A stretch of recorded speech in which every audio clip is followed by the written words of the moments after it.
El problema radica en que el poder político pretende resolver los problemas más graves de la sociedad a través de leyes parche, de leyes de emergencia.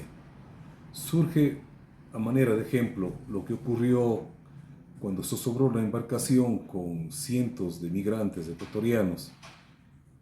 Cambiaron el tipo penal de estafa y le convirtieron en tráfico ilegal de migrantes, aumentando las penas. La pregunta: ¿ha disminuido el tráfico ilegal de migrantes con este nuevo tipo penal? No. Se ha determinado que existe el microtráfico, que es prácticamente responsable de toda la ola de inseguridad que vivimos en esta sociedad. Y se han establecido incluso mínimos para la tenencia a través de una tabla elaborada sin ningún estudio, sin ninguna referencia. La pregunta es si con esa tabla de límite de porte para sustancias, para los adictos, para las personas que tienen problemas de salud precisamente por su adicción, ¿ha eliminado el microtráfico? No ha eliminado el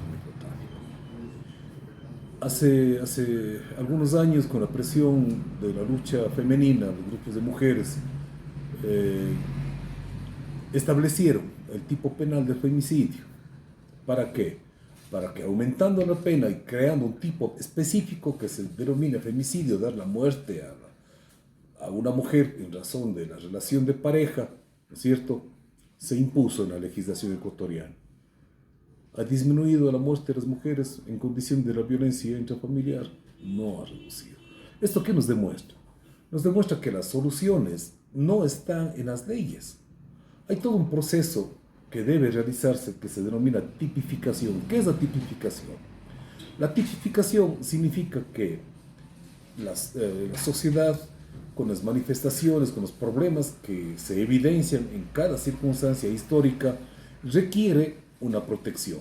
Por ejemplo, antes no teníamos los delitos cibernéticos, pero con el auge y la utilización de la tecnología, era necesario crear tipos penales que protejan precisamente a la población, a la sociedad, de este tipo de actos delictivos que podrían darse a través de los cajeros electrónicos, a través de estafas de medios electrónicos, etcétera, etcétera. Entonces, este proceso de tipificación requiere de un estudio minucioso de qué problema existe en la sociedad y de qué manera se puede controlar, ¿no es cierto? Pero no puede utilizarse a través del poder político, no puede utilizarse la situación de emergencia. ¿Para qué? Para aprovecharse precisamente de esta situación y generar respuestas positivas a su favor.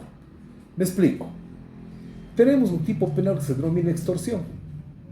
Está en el Código Orgánico Integral Penal.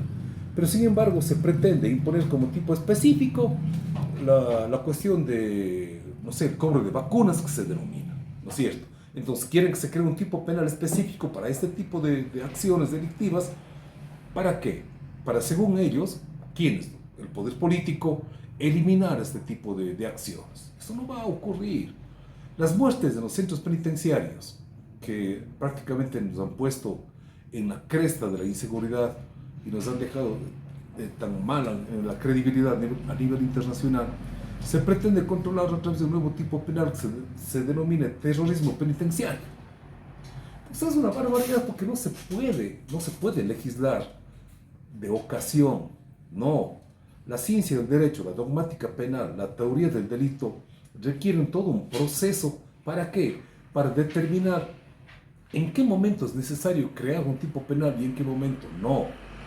Veamos, por ejemplo, en el siglo pasado era un delito tener una preferencia sexual determinada. Ser homosexual era un delito, ¿no es cierto? Ser adúltero era un delito. Pero esas conductas, esos comportamientos humanos, por el desarrollo de las sociedades, han dejado de ser ya nocivas, porque hay que buscar de qué manera esta acción o esta omisión generan una lesión, ¿no es cierto?, a algún miembro o a la sociedad como tal. Solamente así se puede legislar, solamente así se puede crear tipos penales que estén orientados precisamente a controlar esta ola de inseguridad. Vean, ¿cuántos gobiernos han tenido que pasar?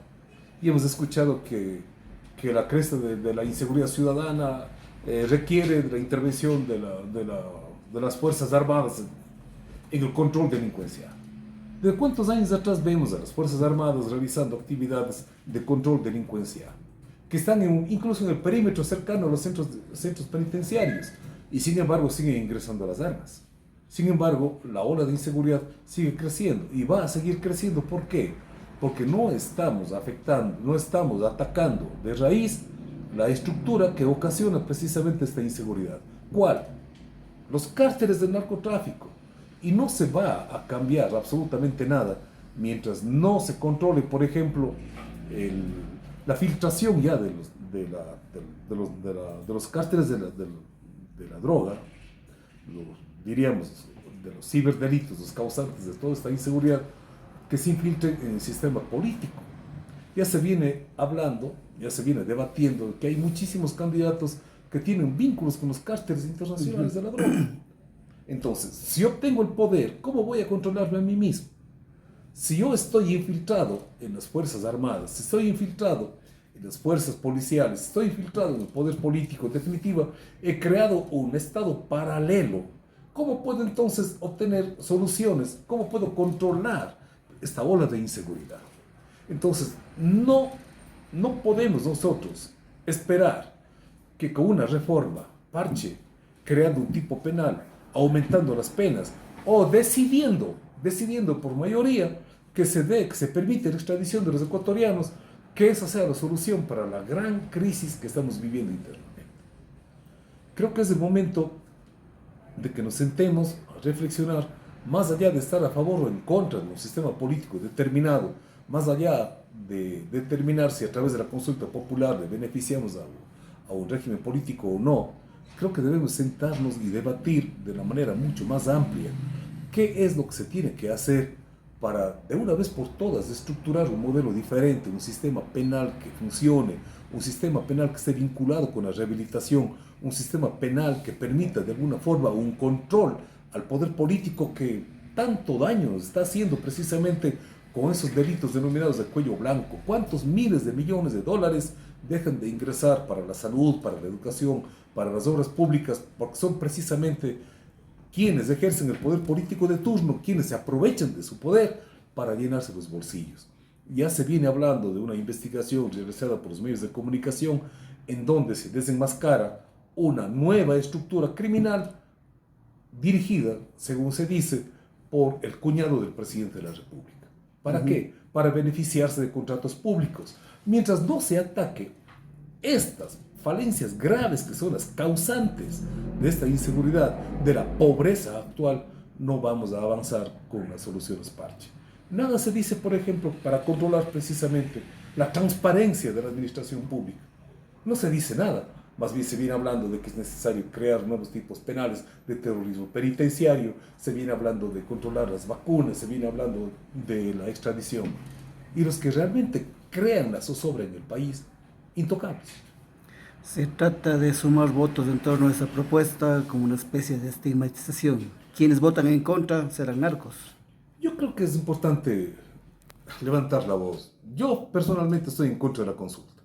¿Por qué? No porque esté en contra del gobierno. Estoy en contra de que a través de la consulta se pretenda engañar a los ecuatorianos que se van a conseguir cambios estructurales. Y eso es una falacia. Y no puedo formar parte de una falacia pretendiendo que, permitiendo la extradición o creando nuevos tipos penales, la situación en el país va a cambiar. No. Falacias deben ser combatidas radicalmente. Que le beneficie o no le beneficie al gobierno de turno es absolutamente indiferente. ¿Por qué?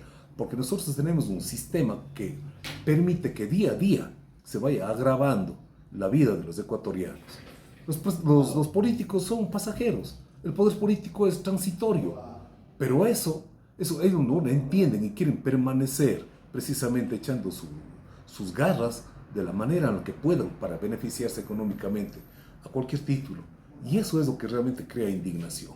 No se puede pretender, una vez más, que a través de la consulta popular se quiera romper con toda una estructura que se requiere desde el punto de vista, habíamos dicho, científico, que puede aglutinar a juristas, a trabajadores sociales, a filósofos, a toda una estructura que se pongan a debatir sobre los cambios estructurales que requiere nuestro país. Políticos honestos, políticos serios, que den la cara y asuman precisamente esta vanguardia para de una vez por todas echar abajo esta máscara denominada consulta popular con la que se quiere engañar una vez más al pueblo ecuatoriano.